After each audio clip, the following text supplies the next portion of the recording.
വിശുദ്ധ വേദപുസ്തകം പറയുന്നു, ദൈവം സ്നേഹം തന്നെ.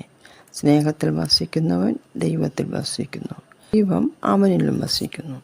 ദൈവം എങ്ങനെയാണ് മനുഷ്യനെ സ്നേഹിക്കുന്നതെന്ന് മനുഷ്യന് തിരിച്ചറിയാൻ കഴിയുന്നില്ല. ദൈവത്തെ പ്രസാദിപ്പിക്കുവാൻ വേണ്ടി മനുഷ്യൻ പലതും ചെയ്യുന്നു.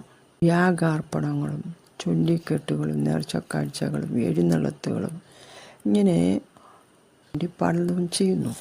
എന്നാൽ ദൈവം പറയുന്നു, ഞാൻ നിങ്ങളെ സ്നേഹിച്ചു, എൻ്റെ പുത്രനെ നിങ്ങളുടെ പാപങ്ങൾക്ക് പ്രായശ്ചിത്തമാകുവാൻ ഞാൻ അയച്ചു. അതാണ് സാക്ഷാൽ സ്നേഹം. മാനവരാശിയുടെ പാപപരിഹാരത്തിനായി തന്നെ യാഗമാക്കി തീർത്ത ക്രിസ്തുവിൻ്റെ സ്നേഹം മുഴു പ്രപഞ്ചത്തെക്കാളും വലിപ്പമേറിയതാണ്.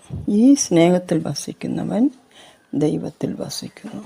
നമ്മുടെ മനസ്സിലെ ചിന്തകളും വികാരങ്ങളും സങ്കല്പങ്ങളും നിരൂപണങ്ങളും ആഗ്രഹങ്ങളും ഒക്കെ തന്നെ പലപ്പോഴും ദൈവഹിതത്തിനെതിരായി നമ്മുടെ മനസ്സിന് അനുകൂലമായി നാം തന്നെ കൊണ്ടുവരും. അപ്പോൾ നാം ദൈവത്തെക്കാളുപരി നമ്മെ സ്നേഹിക്കുന്നു, നമ്മുടെ ഇഷ്ടങ്ങൾക്ക് പ്രാധാന്യം കൊടുക്കുന്നു. അവിടെയാണ് ദൈവത്തോടുള്ള സ്നേഹത്തിന് നമ്മിൽ കുറവുണ്ടാകുന്നു. പലപ്പോഴും കുടുംബങ്ങളിൽ ഭാര്യ, ഭർത്താവ്, അപ്പൻ, അമ്മ, മക്കൾ, മരുമക്കൾ, സഹോദരങ്ങൾ തമ്മിലുള്ള ഫൈറ്റിങ്ങിന് കാരണം ദൈവവചനത്തിന് എതിരായിട്ടുള്ള ചിന്തകളും ആഗ്രഹങ്ങളും താല്പര്യവും.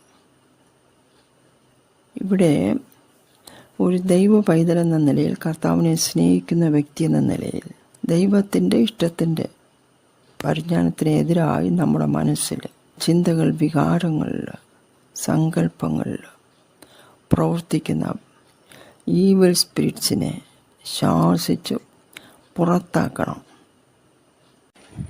ശാസിച്ച് പുറത്താക്കുകയും ക്രിസ്തുവിലൂടെ നാം നമ്മെ കാണുക. ദൈവവചനം എന്ന കണ്ണാടിയിലൂടെ നമ്മുടെ ആത്മാവിനെയും പ്രാണനെയും ശരീരത്തെയും നമ്മുടെ സ്വഭാവത്തെയും വാക്കുകളെയും പ്രവൃത്തികളെയും കാണാൻ കഴിഞ്ഞെങ്കിൽ, ക്രിസ്തുവിലൂടെ മറ്റുള്ളവരെയും കാണാൻ കഴിഞ്ഞാൽ, ക്രിസ്തുവിൻ്റെ സ്നേഹം മറ്റുള്ളവരിലേക്ക് നമ്മിൽ നിന്ന് തന്നെ വ്യാപരിക്കാൻ തുടങ്ങും. അതുപോലെ ആത്മാവിൻ്റെ മറ്റു ഫലവും നമ്മിൽ നിന്ന് പുറപ്പെടാൻ കഴിയും. അതുകൊണ്ട് തന്നെ വേദപുസ്തകം പറയുന്നു, ദൈവത്തിങ്കിൽ നിന്നാണ് സ്നേഹം വരുന്നത്. ദൈവം തന്നെയേ സ്നേഹം.